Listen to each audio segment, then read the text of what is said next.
helps stop cavities before they start, while keeping breath fresh. Try Unique Maximum Fluoride Protection para max alaga, max protektado. ACS.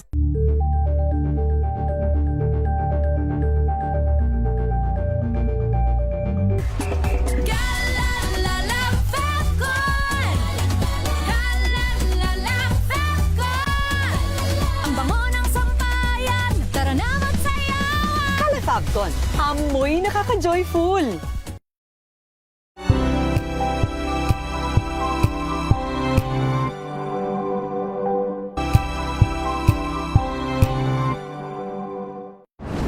Kung good vibes ang hanap mo, dito ka na sa sigurado! Mula sa mga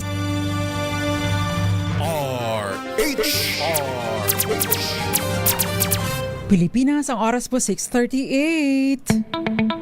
May problema ka ba sa batas? Hihimayin yan ng Panyera ng Bayan, Attorney Rina Seco sa Usapang Legal. Usapang Legal. Magandang gabi Pilipinas, ito po ang DZRH Usapang Legal kasama ang Panyera ng Bayan, Attorney Rina Seco para sa DZRH. Una sa Pilipinas, una sa Pilipino. Usapang Legal. Kumusta po kayo ngayong araw ng Tuesday pala ngayon, ano? Medyo ano pa lang, parang pakiramdam ko pang Friday na yung pagod ko eh. Yung pang-uwian ng Friday. But anyway, samahan niyo po ako hanggang 7:30 ng gabi. Magiging maganda po ang ating talakayan tonight, may kinalaman sa pagpapanotaryo ng ating mga dokumento. Pero bago po tayo mag-umpisa, magandang gabi po muna at nakikiramay po, bagaman at hindi kagandahan ang gabi, ano? Nakikiramay po tayo sa ating mga kababayang sinalanta, no, ng nagdaang lindol kahapon. Napakalakas na lindol at kung napanood niyo po yung mga balita, yung meron pong taas na portion noong fast food chain doon sa RD Plaza sa Dajangas West sa lungsod ng General Santos. Yun po ay himpilan or mga himpilan ng Manila Broadcasting Company.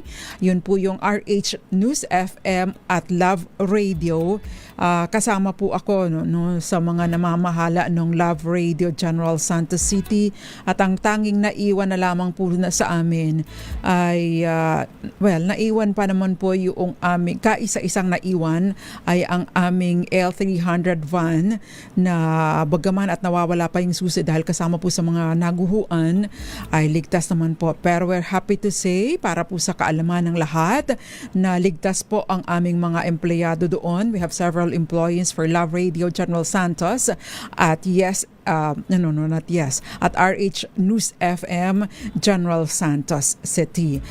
Ligtas po ang aming empleyado bagamat dalawa po ang nagsustain ng minor injuries, yung amin pong DJ na nakapag-report pa dito sa DZRH kahapon. Meron siyang injury sa kanyang leg at may nasugatan din po yung aming technician ng RH News FM. Yun pong aming DZRH relay sa General Santos City ay okay naman. May technician kami doon at okay din naman po siya. So, we're good. Kailangan babangon po kami. Yan. Usapang Legal. Kagaya na lang ng pagbangon namin nang kami po ay nasunugan dito at hindi tayo pababayaan ng Diyos, hindi po ba?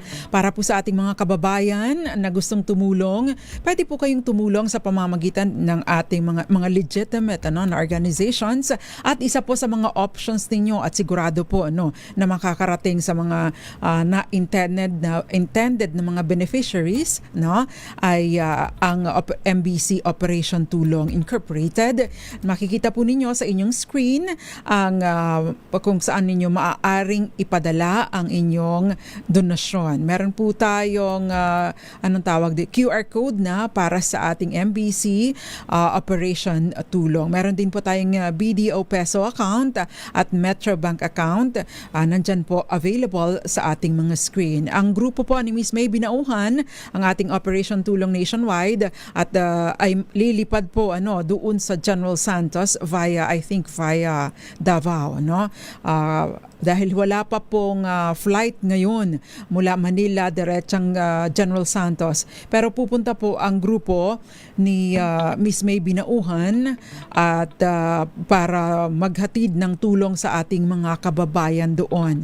Ang atin pong team, bagamat sa Love Radio at RH News FM, bagaman at sila ay mga naapektuhan, marami sa kanila traumatized po ay tutulong din po sa ating MBC Operation Tulong sa mga sa Kawang Gawa or Operation Tulong doon sa General Santos. And first venue ng aming paghahatid tulong ay syempre pa, saan pa ba kundi sa aming tahanan, sa aming lugar, hindi sa bahay namin, sa aming lugar doon sa Dajangas West. Antabayanan po ang detalye niyan sa mga susunod na araw habang pina-finalize pa po yung pagtulak or paglipad ni na Miss May Binauhan.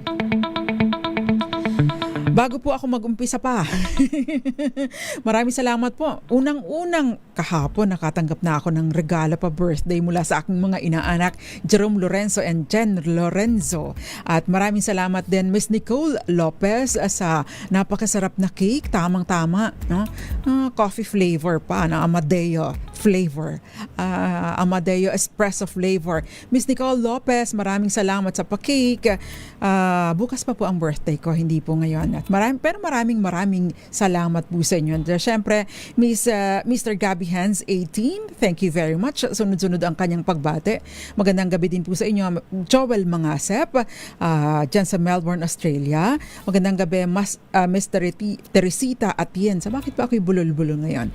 Miss Teresita Atienza, Magdalena Martin, Jerome Lorenzo, at syempre pa Francisco Ramirez Garcia, Raul Destacamento, Anthony Abrenica, at Dante Mulak, si Josephine Garimbao, Florence Regalo, at Eduardo Narvaez. Syempre, si Margarita Guevara at Aliyah Sir Gabby Hans Tarambisa. Thank you very much.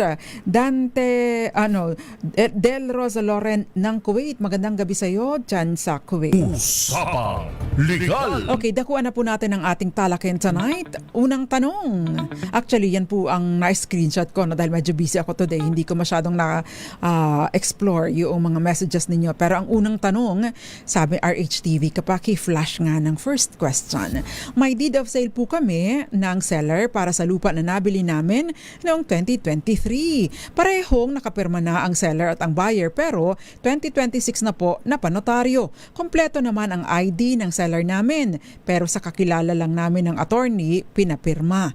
Ngayon, ang anak kini-question ang deed of sale kasi daw 2025 namatay ang seller. Ano po ang karapatan namin bilang buyer at may habol po ba ang anak ng seller? Usapang Legal. So iikot po dito ang ating talakayan, Marami pong aspeto ng marami pong tanong ang kailangang masagot, dito sa ating first question, Dahil nga po yung relevance ng notaryo. Ayan, maririnig po ninyo halos araw-araw kapag may merong mga investigasyon ng Senado at Kongreso tungkol doon sa notaryo. So hindi po natin tatalakayin yung mga investigasyon na isinasagawa sa Kongreso at sa Senado, Pero tatalakayin po natin in general patungkol sa notaryo. Ayan. So as a general rule po, kailangan po na personal na humaharap, ang pumipirma or signatory sa notary public sa oras ng notarization. At sa practical na usapan,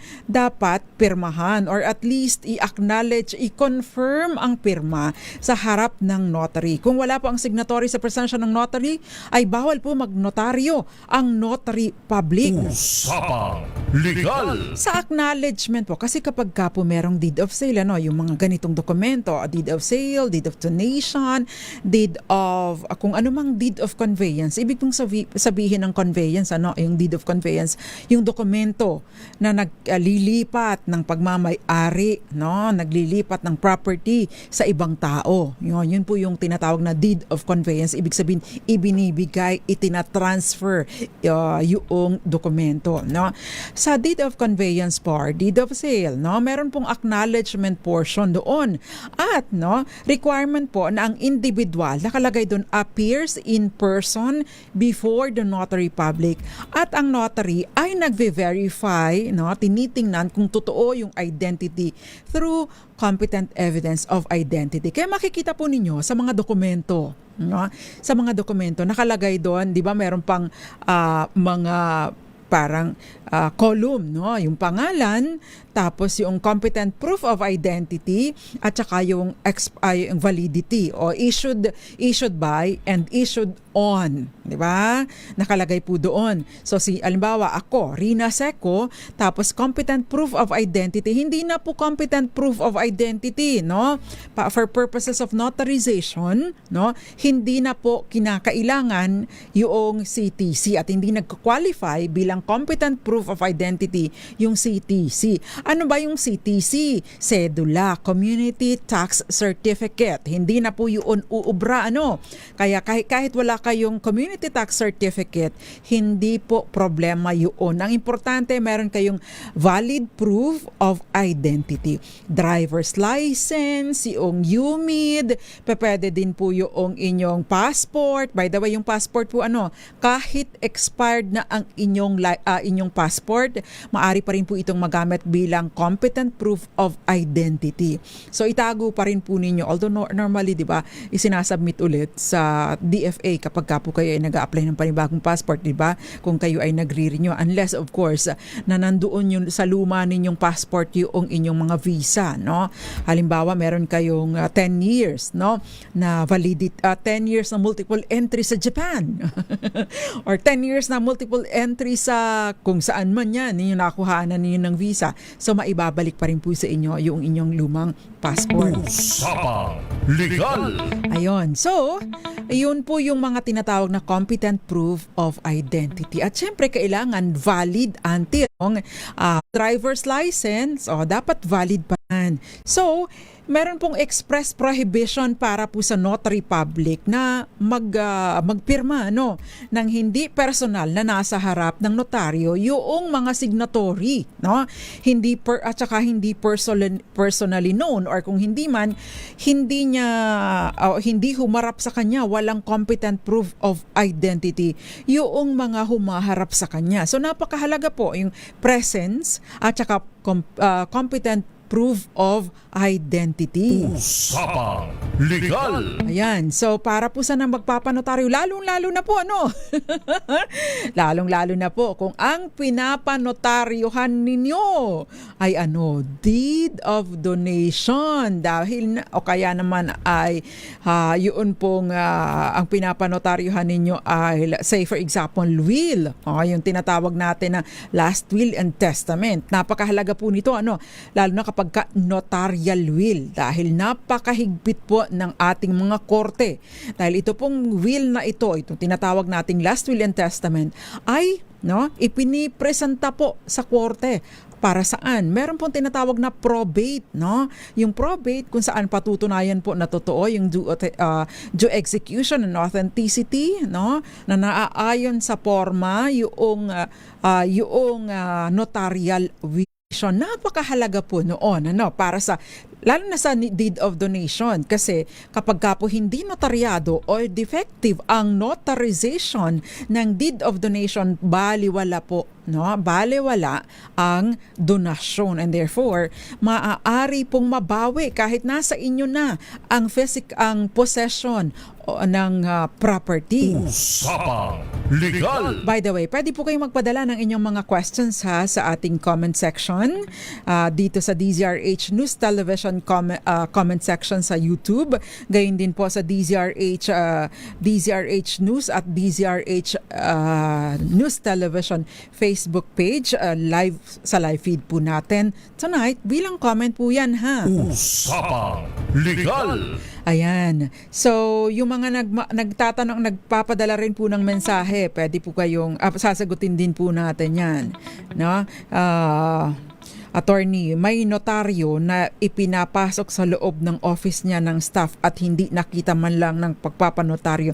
Legal ba yun? Yung contract na notarized niya? Okay, mamaya po sasagutin po natin kung ano yung epekto ng depektibong pagpapanotaryo or depektibong notarization. At syempre pa, no, yun pang mga ibang detalye or iba pang aspeto nitong katanungan natin tonight dahil I'm sure marami po ang nakaka-relate or may aspeto po sa tanong na ito na sasagutin natin na maaaring applicable or related sa concern ninyo.